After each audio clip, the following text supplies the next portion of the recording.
I mean, I was first attracted to the ethical side of philosophy, how to live, how to become a better person. Modern philosophers approach that question largely from a theoretical perspective, but what I really liked about the ancient philosophers was they were addressing real-life questions.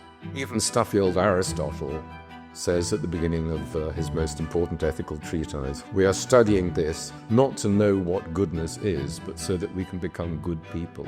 There are many people, cynical people, who would say there is no such thing. So when Socrates or Plato would ask the question, what is truth? They weren't asking it the way Pontius Pilate asked it. Why do you suppose they had some innate sense that there was such a thing as truth or goodness or virtue? Ooh, big question. Because there is.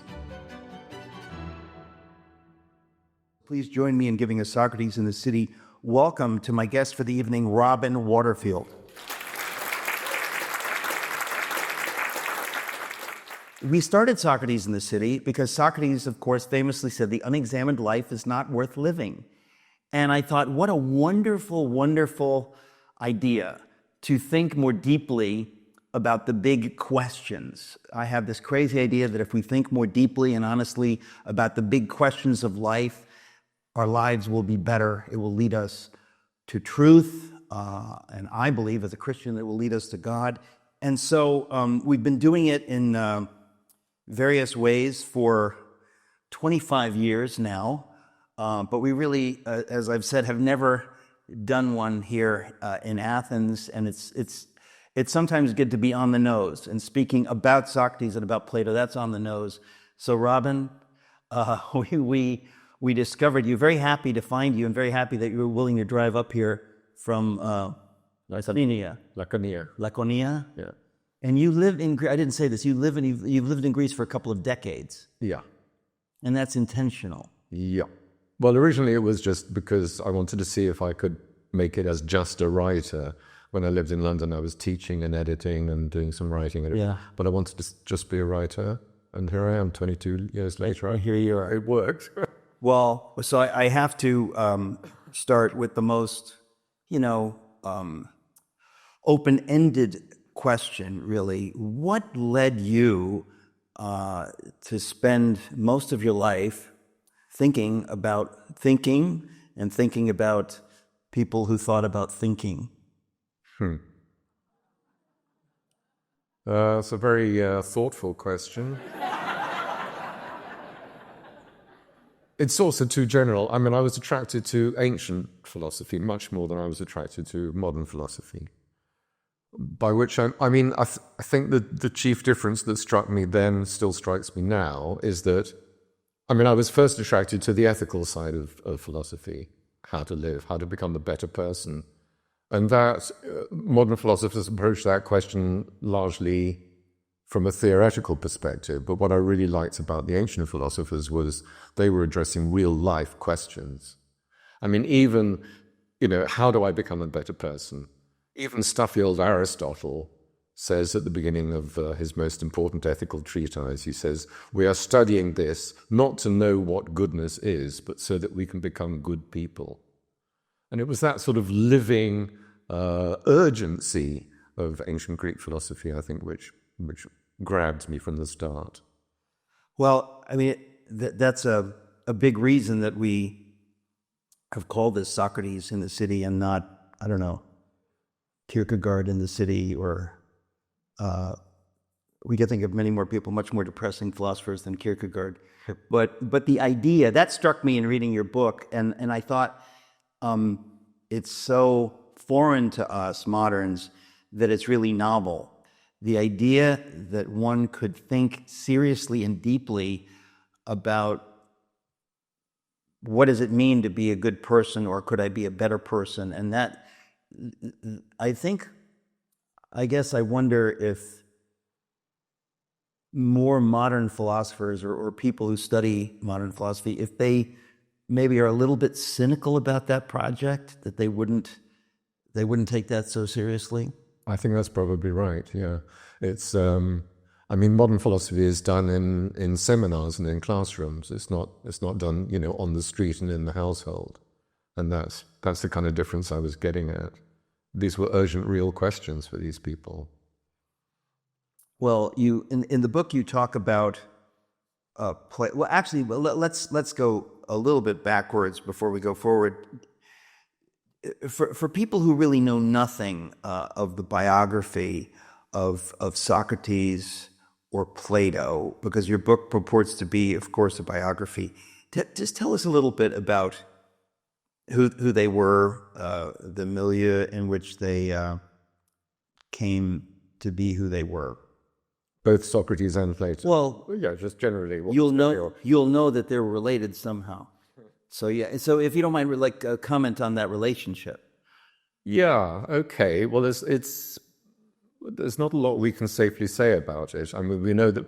Okay, Socrates had a group of largely young men. As you all know, women weren't really allowed much of an education in those days. So young men. And Plato joins that circle at some point, maybe, when he was 16 or 17 or so, in other words, around about the early 400s, 407, 408. We don't know what went on, though, at these. I think they were group meetings, and I think people compared their experiences or discussed a philosophical text they'd been reading or something like that. But clearly, Socrates thought more highly of Plato than of many others in his group. We know that because at one point Xenophon has Socrates say, because Xenophon also wrote works about Socrates. So Xenophon has Socrates say at one point, the reason I'm interested in this is because of Plato and Charmides. Those were his two favorite students in his group. So I think he did probably see Plato as carrying on his work. And Plato definitely saw himself as carrying on Socrates' work. And to go back to your first question, I think when I was first attracted to ancient philosophy, it was more to Socrates than to Plato. So it was still Socrates in the city, not Plato in the city. Because he was more, I don't know, that urgency seemed to be more present in Socrates than it does in Plato. I think something. It was. I mean, it's fascinating, and having just read your book, it's fresher in my mind. But that it was for each of them a life's calling. Where did Socrates come from that he suddenly would be doing what he did? I mean, yeah. He wasn't out of the blue. There was an intellectual environment. There were the pre-Socratics who you've mentioned. The kind of work they were doing was more proto-scientific rather than what we think of as philosophy. There was a group of people, again, lumped awkwardly together. We call them the sophists. They were doing a lot of interesting work in fields that we would now call psychology and sociology and political science and things like that. So there was an intellectual environment, and Athens was the place to be, because Athens was the largest, wealthiest, and most important city in Greece at the time, rivaled in certain ways by Sparta, of course, but not in cultural ways. Sparta had turned its back deliberately on culture at a certain point in its history. So a lot of intellectuals spent time in Athens, either permanently. I mean, Socrates and Plato, two of the very few native Athenian philosophers. Everybody else you can think of came from outside of Athens. But they spent time in Athens, like Aristotle spent 20 years in Plato's school, the academy, but he came from Macedon. He came from Stagiro. So there was a good environment, and in his day, Socrates would undoubtedly have been thought of as a sophist, that is, as a professional teacher, because that's what the sophists were doing. So sophistry didn't have the pejorative connotation that it has for us today. It has it for us today because of Plato in the first place, and because of Aristotle after him. Plato wanted to distinguish Socrates, his teacher, his mentor, from the sophists. And he did that in two ways chiefly. One was to point out that Socrates wasn't a professional in the sense that he didn't take money for his teaching. He saw his job as arousing curiosity and interest in people rather than putting information in which they then had to pay for like a commodity. And Plato was always against the commodification of wisdom. And I think the other distinction that Plato was trying to draw was simply that Socrates was a good man. He cared about the people he was teaching, and he wanted to see them become better people, whereas the sophists just wanted them to... I think the easiest way to put the distinction is that the sophists were trying to teach worldly success. They were teaching subjects like rhetoric, things that you needed to get ahead in the political climate of Athens or other Greek cities at the time. But Socrates wasn't interested in worldly success. He was just interested in turning out better people, and people who could... This was a particular project of Socrates, is people who could rule Athens, the next generation of people who would steer Athens politically. He wanted to make sure they were the right kind of people, rather than people who were, well, as Plato himself puts it in the Republic, the last person you want to have in power is a person who wants power. So Socrates was trying to train people who would be in power, but wouldn't be abusing it, wouldn't be doing it for selfish reasons and so on. You said Socrates killed himself. I knew when I said that, No, someone might pick up on that. It is exactly right. I mean, it's easy to say he was condemned to death and executed by the Athenian state, because in a sense he was, but the Athenian state at the time used this poison hemlock. And the point about giving prisoners who were going to die hemlock was, well, first, it wasn't too bad a way to go. There are other sorts of hemlock which are, but this particular kind of hemlock wasn't. But secondly, because it was self-administered. And so that absolved the state of any blood guilt. So they deliberately got Socrates and others at the time to kill themselves like that. Huh. Yeah. Insight into Athenian society. Yeah. What's the line about a cock for Asclepius? Only since we're talking about Socrates killing himself. In an article I wrote some years ago, I said I've read 23 interpretations of that. And somebody emailed me and said, Robin, there are 35. So can you give us the top two? I can't remember what I said in the book I wrote about. But I mean, actually, just give the context for the, because most people won't. As his last words were, he said to a friend, Critias, we owe a cock to Asclepius. In other words, they needed to sacrifice a cock to Asclepius, who was the god of healing. So I think one of the most plausible interpretations is that he was being healed of life. There's a very plausible interpretation of the last days of Socrates. I mean, okay, Socrates delivered defense speeches at his trial. We have two versions of those defense speeches, one by Xenophon and one by Plato. The one by Xenophon is, they're both very different, that's the point. But the one by what Xenophon says is that Socrates didn't make much of an effort to defend himself in a way that the jurors would have accepted, because he was already 70 years old and he didn't want to, get into old age and lose his mind and his marbles and things like that. And it's kind of plausible, I think. I was not only not planning to bring it up, but I was thinking I shouldn't bring it up. But the way you've just put that, there are often many parallels drawn between Socrates and Jesus, because either of them could have gotten out of dying if they had wanted to, fairly easily. Yeah. And there's something obviously noble about not getting out of one's death, something courageous about it. And so when you're talking about Socrates, because without Socrates, I don't know that we would have Plato, he really was, there was an authenticity. In other words, I think that what's interesting to me, particularly about Socrates, and of course to some extent Plato, is that they took the whole thing seriously, that there was such a thing as truth, that might be sought. There was such a thing as the good. Where do you think that idea came from? Because, of course, there are many people, cynical people, who would say there is no such thing. So when Socrates or Plato would ask the question, what is truth? They weren't asking it the way Pontius Pilate asked it. Why do you suppose they had some innate sense that there was such a thing as truth or goodness or virtue? Ooh, big question.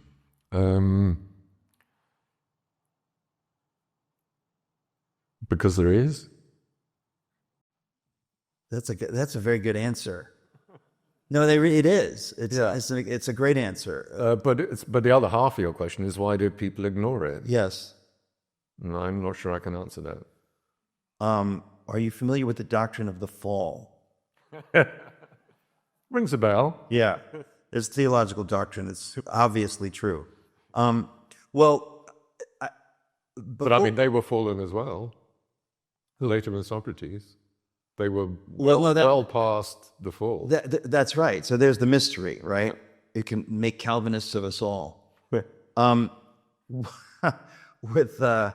you didn't get that, see me later.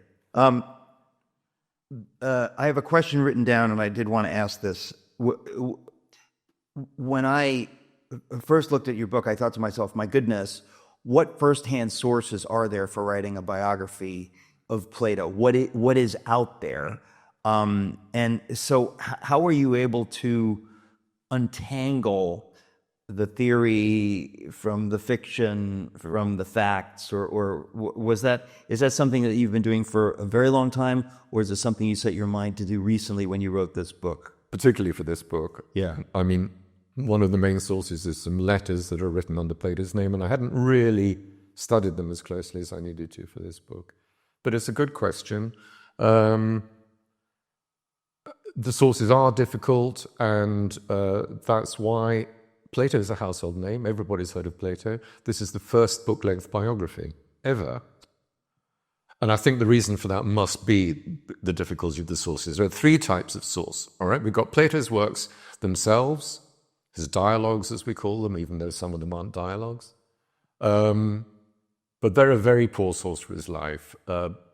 As you know, if any of you have read, as you know well, Plato never writes in his own name. He writes like a playwright. So is it right to attribute what Falstaff says to Shakespeare, what Othello says to Shakespeare?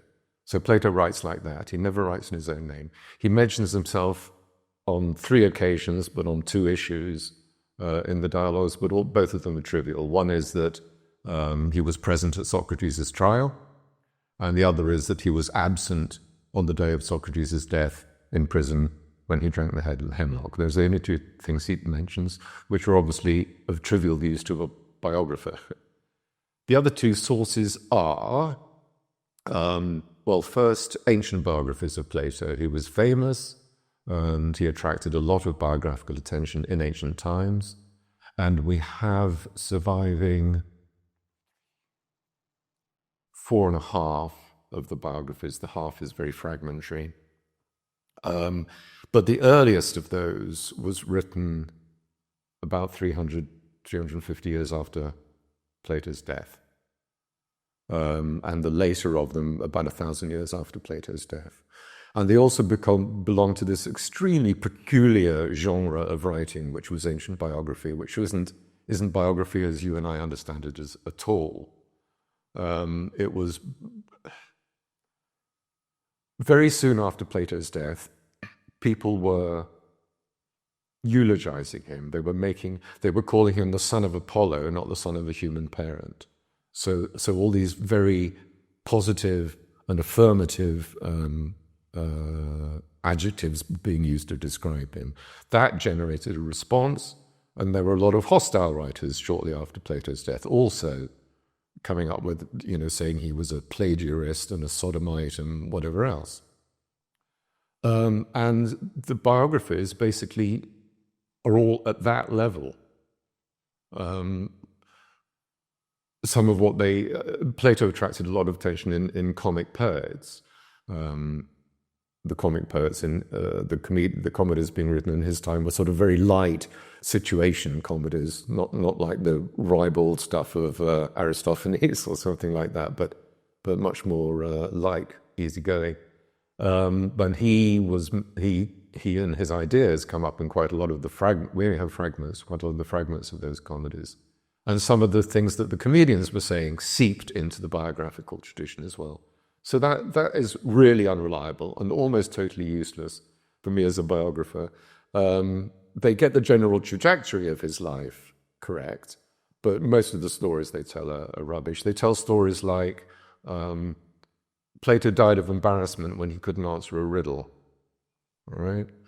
Or students in the academy blinded themselves so that they could attend to philosophy more, or things like that, right? And it's rubbish. So you have to discard all the rubbish, try to find out if there's any element of truth in that. For instance, that last one, Plato's students in the academy blinded themselves so they could focus on philosophy, immediately implies that philosophy is internal work, not external work.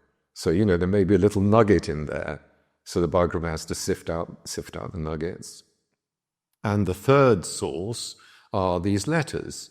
By, the 1st century AD, there were a lot of letters in existence claiming to have been written, signed Plato at the bottom, yours sincerely.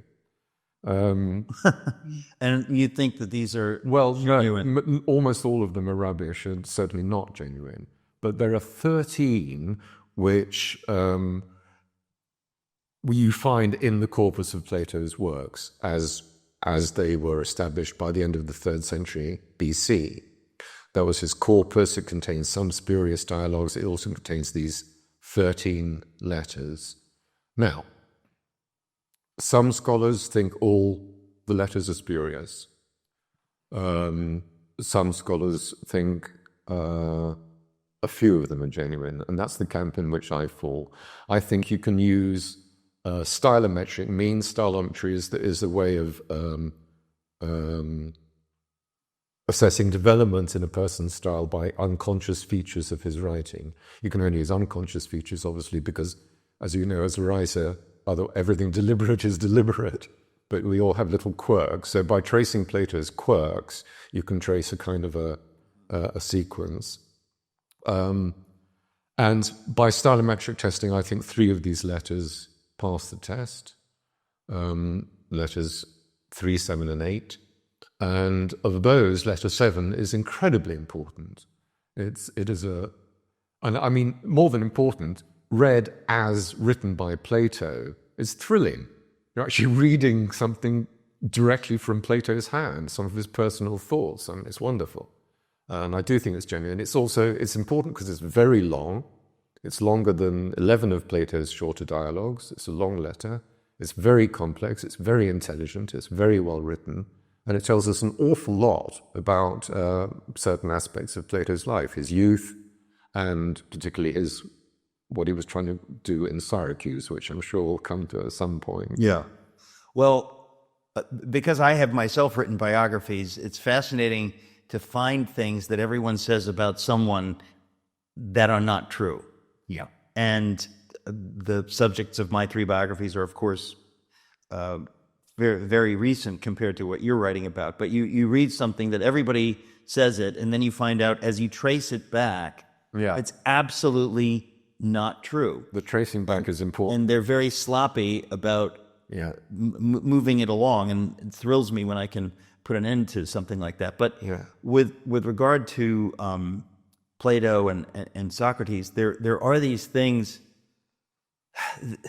There's a mythic quality to them. I mean, because they're so far removed from us chronologically that, as you've been saying, much of what we know of them is hagiography or it's commentary on them. Yeah. And one of those things, I encountered it literally today. Literally yesterday. Somebody said to me that, oh yes, Plato was named Plato because it means this. It means, to be stout or wide or something like that. And I had just read in your book, that's not true. It's not true. And so Plato was a common name then, But that idea, I mean, is there anything to that idea that for his name? I don't know. Well, I can only guess as to why the idea originally arose.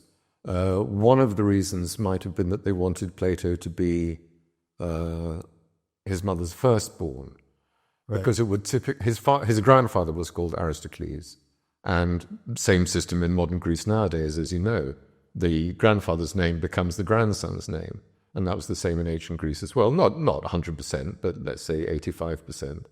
So because they wanted Plato, perhaps, I'm guessing, as I say, to be the firstborn, they gave him the grandfather's name.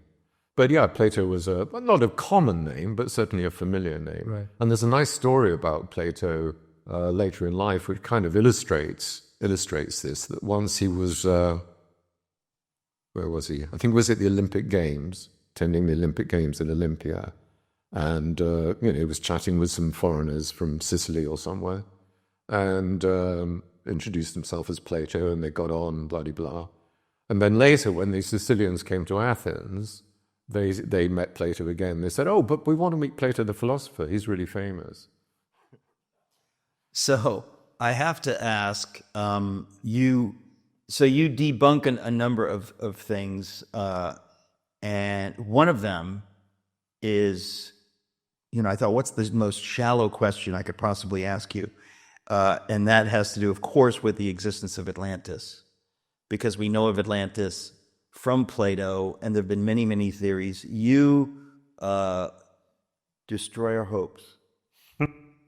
Talk a bit about that, just because I'm fascinated about what we can know and what we can't know, and you make it pretty clear. There's no trace of the Atlantis story before Plato, so that implies that he made it up. Secondly, as I understand it, Atlantis, to the people who believe in its existence, or however one wants to say it, is a place of enlightened beings doing good and, I don't know, controlling the world through, who knows, laser beams from space or something. Anything's possible. But that's not Plato's story at all. In Plato, in the Timaeus and the Critias, the two dialogues where he develops this myth, the Atlanteans are the baddies. They're corrupt, and they're invading Europe, and it takes the stout primordial Athenians to defeat them and keep them off. So where the idea came from that Atlantis was a place of enlightened beings doing whatever work, I don't have. Well, whatever it might have been, but you make it clear in your book that he didn't mean, he wasn't writing about a real place, that it's clear from the context that it was fiction. Yeah, absolutely. And Plato wrote a lot of myths. If anybody's read Plato, I mean, you know that he ends the Gorgias, the Phaedo, the Republic.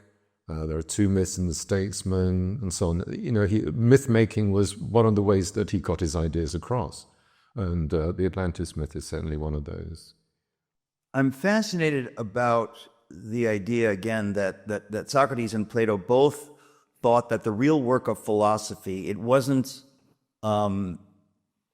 mere intellectual rumination. It was about living life. Yes. And that idea has been lost, basically. It's been lost from philosophy. From philosophy. But it's not been lost from religion. And I think this is something we've already almost touched on, so I should talk about that a little bit.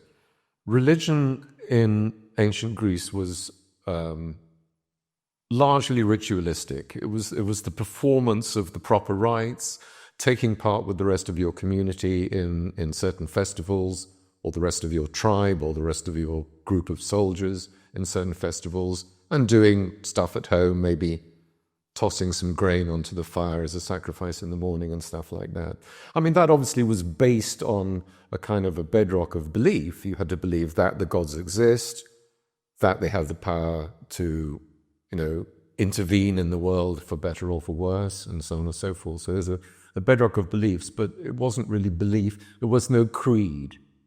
There was no that you had to believe in order to be orthodox. There was no church to say what was and wasn't orthodox, and so on and so forth. So there was really no place in ancient Greek religion for if anybody wanted to become a better person, wanted to develop his or her potential. There were some mystical sects which perhaps went somewhere along those paths, but we know so little about them that it's really quite hard to be certain. But it was the philosophers who stepped in and filled that lack. They were the ones who were trying to provide the tools for people to become better people. And this is perhaps, I mean, it's pretty obvious in Plato, but it's even more obvious when you think about people like the Stoics.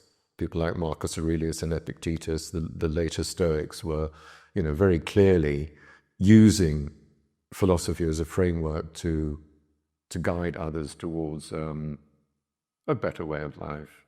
But even that idea, I mean, it's a very sophisticated idea. You don't think of a primitive culture. I don't think of Neolithic people thinking about how can I be a better Neolithic man.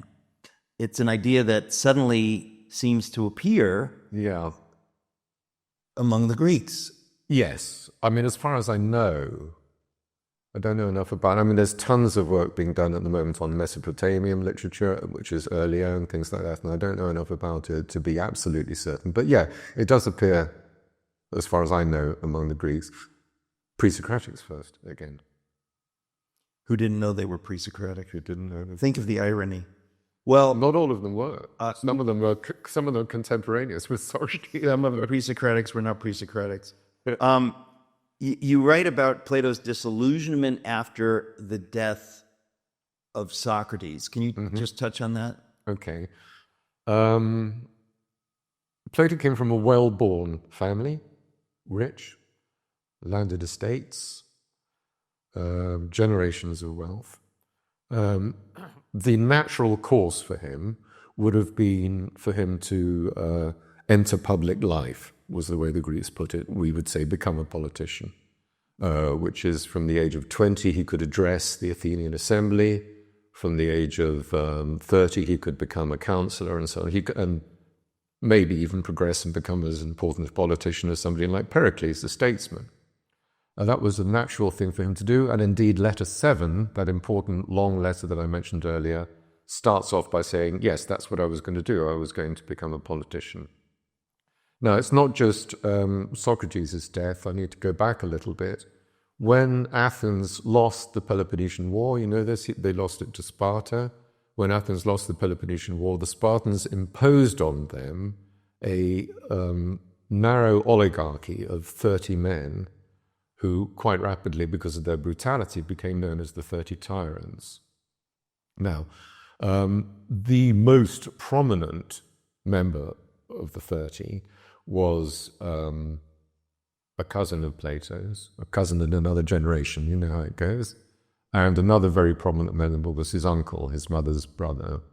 And several others of the 30 had been in the Socratic circle and were certainly known to Plato. He says in letter 7 that, he was attracted to doing some work for the 30 because they were friends and relatives. But he got put off by their savagery. And so he decided he wouldn't work for the 30. The 30 tyrants didn't last very long. Their regime lasted only, 11 months or something. And then the democracy was restored. So Plato then thought, maybe I can work within the renewed democracy. But before very long, the renewed democracy had taken Socrates to court. And to tie things together, almost certainly the main reason they took him to court was precisely because members of his circle had been among the 30. And Socrates himself was, under the 30, was in a privileged position. The 30 disarmed all Athenian citizens and threw them out of the city. But Socrates was allowed to stay. There were 3,000 people who were allowed to stay. So he was kind of in a slightly ambiguous position as regards the 30. I'm sure he didn't like them. And there's a famous story that they asked him to do a particular job to arrest somebody, and he refused, for which he could, of course, have got into a lot of trouble. But nevertheless, there was this slight ambiguity. Was he or wasn't he, So I think what happened at the trial, we don't have the prosecutor's speeches, but I'm pretty sure at the trial they made Socrates out to be the kind of éminence grise of the 30, the sort of a shadowy figure in the background who was... Now, that being very ignorant of all these things, I can say that it's surprising to me that he would have been thought of as close to power in that way. Well, remember what I said earlier, that the main project of both Socrates and Plato was political, was to create a generation of responsible, competent, principled statesmen who would run Athens and, have an effect in the wider world as well. So I think from that point of view, it falls a bit more into place that Plato would have been interested. Talk a little bit about Plato's Academy. Right. This is after the death of Socrates. Yes, quite a bit after. Socrates died in 399. Plato founded the Academy in 383. Right, so the Academy... Okay. First of all, I think I should say that the term philosophy meant something quite different then from what it does now. What it meant then was what it meant up until about 200 years ago, where philosophy was a kind of a blanket term for everything. If you did mathematics, you were a philosopher. If you did what we would now call psychology, you were a philosopher. If you did geography, you were a philosopher, right? And it was like that in ancient Greece as well. Philosophy was, covered a lot of different disciplines that we would now separate. So,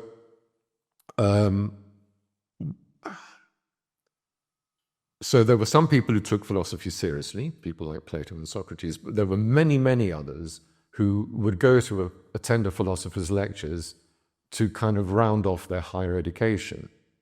They'd perhaps been studying under a rhetorician, and then they would go and attend a few lectures by Plato or Antisthenes or some other philosopher. So a great deal of the teaching that went on in the Academy, this school that Plato started in 383, was of that fairly superficial level. These were kids, age 17, 18, 19, walking, commuting out from Athens to the Academy, which was just a couple of kilometers out to the northwest, and attending a lecture because they felt that was the way to sort of, hone their minds a bit. They weren't going there to be professional philosophers or to take this thing seriously at all. And that kind of teaching went on in the Academy Gymnasium. However, Plato also bought a plot of land near the Academy Park and built a house in it. And what went on there was really more the heart of the Academy than this rather superficial teaching in the gymnasium, because there was where the researchers, the senior Academy members, met and did their research. And it was the research that was going on in the Academy that was more interesting than its teaching. The Academy is more the ancestor of All Souls College, Oxford, than it is a teaching university. All right? There were another contemporary school by a man called Socrates was really the ancestor of our universities. But the Academy did research which, in a huge range of fields. Aristotle was in the Academy for 20 years. And if anybody's even glanced at Aristotle's titles, and that's only about a third of his books, 2/3 lost, then he covers pretty much every subject under the sun, as it was then. And that's representative of the kind of research that was going on in the Academy. There was a lot of high-level mathematics going on, but there was everything else. They were doing history and geography and even, early science, biology. There's a fascinating fragment of a comic poet called Epicrates, which has some people from the Academy, he names some of them, standing around wondering what the genus of a certain plant is. Until Plato comes, they all get it muddled up, and it's supposed to be, I suppose, vaguely comic, until Plato comes along and says, start again, have another go. But, there we see them actually doing some taxonomy, doing some primitive science or some early science, let's say. So great deal of research was going on in the Academy the first solid geometry was probably being done there. The first quasi-plausible models of how the universe works were developed there, and a great deal of other work. And also, interestingly, political work.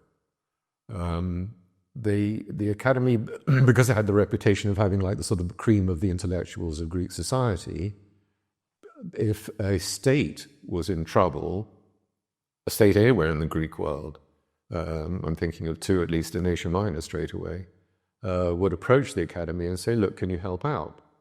And so Plato would send one of the academicians to that place to perhaps revise its constitution, but sometimes to do more drastic things. That's so rational that it's almost funny. It is funny to me that they would reach out to the academy for, can you send us a political consultant to help us think this through? Yeah. Are you going to Delos on your tour? Are we going to Delos? Yeah. Not if I can help it.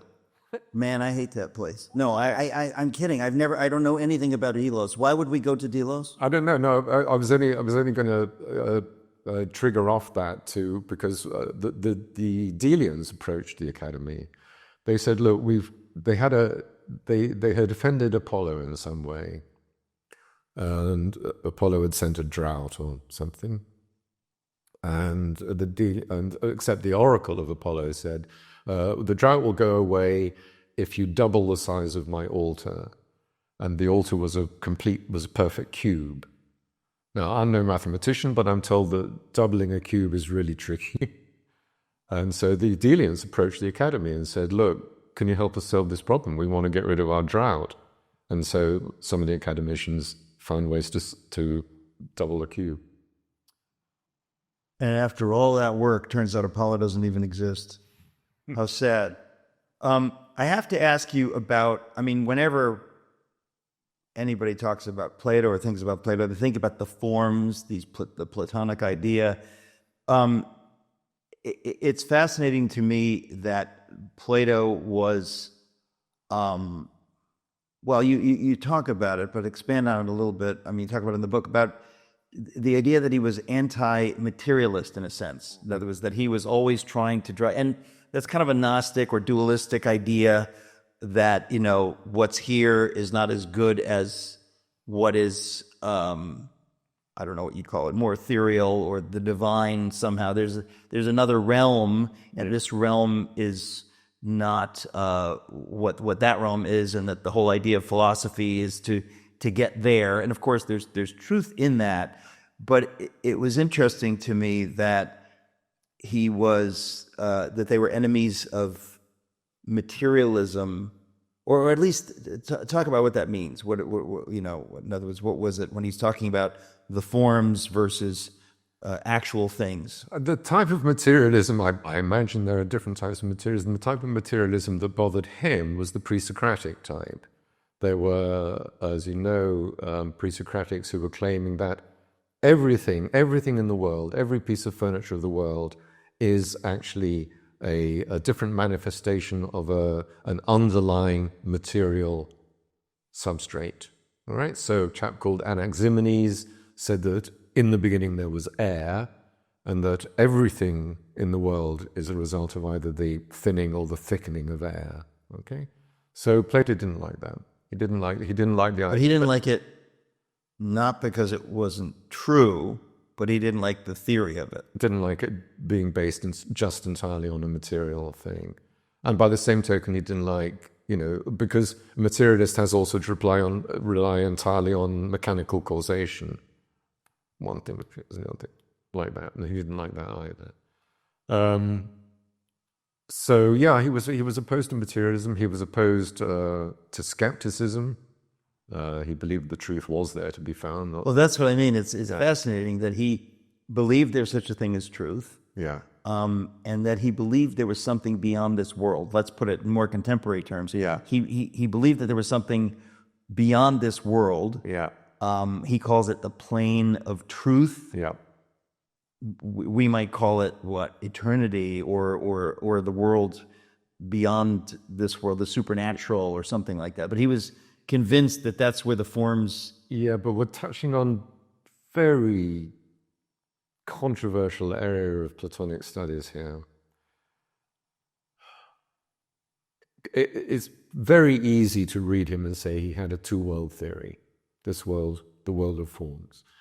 But at the same time, it's also clear from his writing that you never get to know or even to glimpse the world of forms except through this world. So in fact, we only ever see, he says that in some pre-incarnate existence, we have glimpsed the plane of truth. Our souls have glimpsed the plane of truth. But as incarnate beings, we can only know this world, and we only glimpse the forms through this world. The easiest and most accessible form is the form of beauty. So every time you see someone or something as beautiful, you are seeing the form of beauty, because otherwise how would you identify that as beautiful? That's Plato's theory. You have no way of identifying something except through these forms, these attributes, which are what they are, whereas nothing else is what it is perfectly. Anything that I call beautiful in this world is not going to remain beautiful, or it's not going to be beautiful to another person, or so on and so forth. But the forms are just beauty itself. But every time we see somebody as beautiful, we are seeing a form, or an instantiation of the form, a reflection of the form. So I don't know whether he had a completely, as it were, divisive two-world theory, because the worlds have, actually come together, as they, I guess, must. Heaven on earth. Well, obviously he was in his project for us to become more virtuous. That the whole idea is that we would get closer to the divine. Yes. But that we wouldn't leave this world entirely, at least not yet.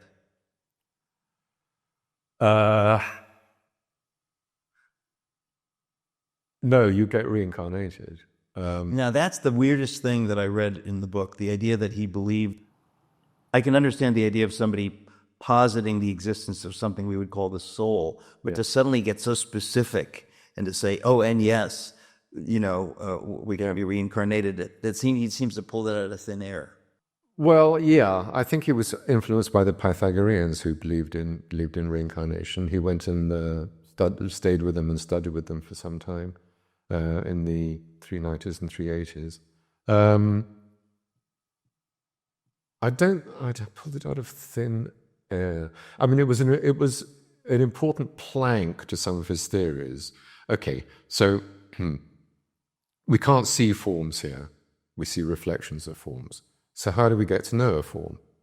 One of Plato's theories is the theory of recollection, as it's commonly called, which is that you don't actually, the way we would think about something is that I get an idea of bookness because as a child and then as growing up, I saw lots of books, so I know, I can recognize that as a book.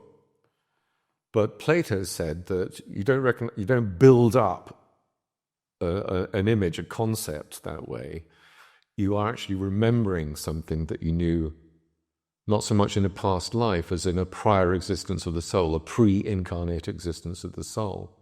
So having given the soul a pre-incarnate existence, it kind of makes sense to give it a reincarnate existence. I guess by talking about the pre-existence of the soul, whether there is such a thing or isn't, he was still groping toward the idea. I guess you could also, you could call it divine revelation. How do you know something that maybe you shouldn't know by human experience? Where did that come from? There's a realm from which we're drawing, and whether we were once there or that's quite right. Can access it from here. That's where he's coming from. Yeah. Yeah. Do you think that Plato, at the end of his life, would have thought of himself as a virtuous man?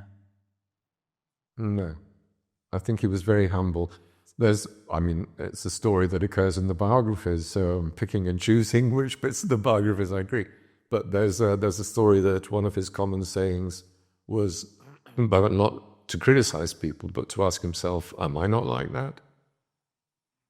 So I think, and it's very much, as you know, it's very much the sort of the flavor of Platonic Socratic work, that it's an unending quest. You don't come up with an answer, say, oh, that's it, sorted that problem out. Right. You maybe adopt that as a temporary, answer, but then you carry on looking. So he was too humble to have thought of himself that way, but do you think the people around him would have thought of him as virtuous? They certainly did. Yeah, to go back to something we were talking about before, the hagiographies arose straight after his death. Yeah, and of Socrates also. similar? Yes, but not quite so hagiographic, at least the ones we have. We have Plato and we have Xenophon and we have a few fragments of a few other of Socrates' followers, but they're not quite as hagiographic as the ones that were written about Plato. But that you see, partly that's because you can't distinguish between Plato and Socrates. Well, we have to touch on that before we end. It's fascinating to me that we know of Socrates principally as this sort of fictional character. I say sort of fictional because not quite, but technically fictional character that Plato gives us. But we know that this fictional character is, of course, based on someone who was a real person, nonfiction. Yeah, and that is at least confusing because you have to try to figure out what was when Plato was writing about Socrates. Was this exclusively after the death of Socrates? I believe so, yes. Yeah. I don't see any reason why. I mean, a lot of the Socratics, as I've just said, were writing about Socrates. After, why would they do so while he was still alive? Yeah. Why create a mythology about a person who... Well, I guess you could ask the larger question, why would Plato create a character called Socrates, especially when he knew Socrates? In other words, why would he put words in the mouth of Socrates that he knew Socrates had never spoken? That's an essential question. Because he knew he was carrying on Socrates' work, even if he wasn't exactly mimicking Socrates' words. And I believe this to be true of all the Socratics who wrote about Socrates afterwards. They were all using the figure of Socrates to generate and perpetuate their own philosophical ideas. And this is why I say we can't actually know what Socrates himself did or said or thought. We can project back. But I mean, okay, we have the complete Socratic works of Plato and we have the complete Socratic works of Xenophon. Completely different portraits. They can't both be right. Within Plato, we have two different portraits of Socrates. We have the early dialogues where you've got this questioning Socrates who was always trying to prick the people's bubbles of conceit and point out that they don't actually know what they think they know, and therefore they shouldn't be basing their lives on something which isn't actually true, or at least of something they can't be convinced of, can't be sure of. And then in the middle and later dialogues, you've got a Socrates who's affirming positive doctrine. He's not just questioning, he's more overtly steering the course of the conversations. Totally different Socrates. So we've got three different pictures of Socrates in two authors. They're incompatible. So I believe that the historical Socrates is effectively invisible, and that all the Socratics, as I said, were using this figure for their own purposes. But Socrates' goal, and the goal of Plato and others, was, it seems to me, if I'm understanding your book correctly, to get people to be better people. Yeah, that was his primary goal. Yeah, transformation of character, and then building on that to be better at politics or whatever chosen field. Yeah, but so in some way there's I guess a purity and an innocence to Socrates and Plato that is startling in a way. They were realists, but they were not cynics at all. You don't get that. Well, I think it's a nice way to put it, yeah. And so in some ways they were, I guess, a contemporary term for them. It's not quite right, but in some ways they were holy men. They cared about the soul, they cared about goodness, and it's very, it's disarming to think of these geniuses as caring about these things. Yes, no, I think that's absolutely right.